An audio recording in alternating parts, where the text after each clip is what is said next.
We're honored to be at the White House today and the presence of the third meeting of the National Space Council here at the White House, surrounded by members of our council as well as by members of our user advisory group and other industry leaders and our distinguished panelists.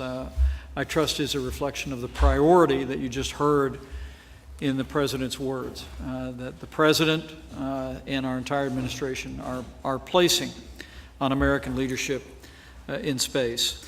Our first panelist is Dr. Louise Proctor, Director of the Lunar and Planetary Institute in Houston, Texas. Our second panelist is Dr. Steve Squires, the James A. Weeks Professor of Physical Sciences at Cornell University. And our third panelist is Mr. John Vellinger, President and CEO of Techshot, a space company based in Greenville, Indiana. With that, join me in welcoming this very distinguished panel for coming and sharing their perspective.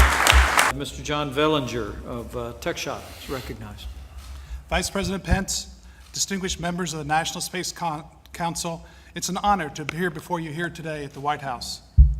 I'd like to describe how Techshot, the company I co-founded in Indiana nearly 30 years ago, is an innovative engine that uses space to help make life better here on the Earth, while also enabling deep space exploration.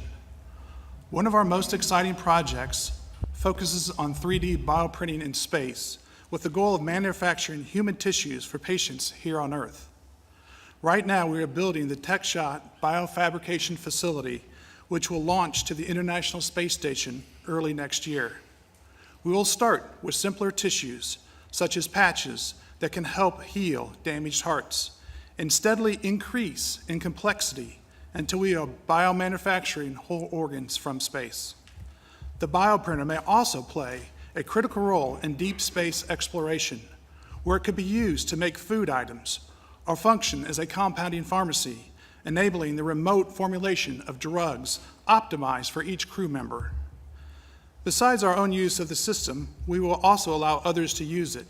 It will join our catalog of Techshot-developed equipment currently on board the station, which we provide as a commercial service. For example, researchers from Eli Lilly, Novartis, UCLA have used our bone densitometer X-ray machine in space to study new drug treatments for osteoporosis and muscle-wasting diseases, both of which affect people here on the Earth and crews in deep space during long-duration missions. Astronaut Terry Virts actually got to operate our bone densitometer on the International Space Station, so thank you, sir. I believe that NASA and its Commercial Space Utilization Program and the Centers for the Advancement of Sciences in Space are successfully increasing demand for low Earth orbit and commercial space services. And Techshot is providing many of the picks and shovels that researchers are using in this 21st century gold rush to space. Beyond the commercialization of low Earth orbit, our contributions to exploration currently focus on other new technologies that enable mission success into deep space. Techshot is prototyping for NASA a machine we call the Techshot Fab Lab, which is capable of 3D manufacturing metals, ceramics, plastics, and more. It can even print complex electronic assemblies. If the agency likes our approach, the technology will be refined for testing aboard the International Space Station and eventually deployment aboard the Lunar Orbital Platform Gateway that the NASA administrator just mentioned. Techshot's Fab Lab also will be used in austere environments here on Earth, such as onboard submarines that must remain submerged for months at a time.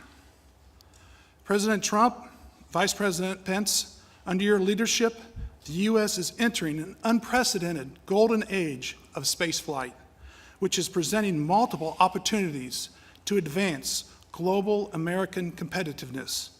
Techshot is proud to be playing a critical role in this unique time in space history. For this opportunity, I thank you.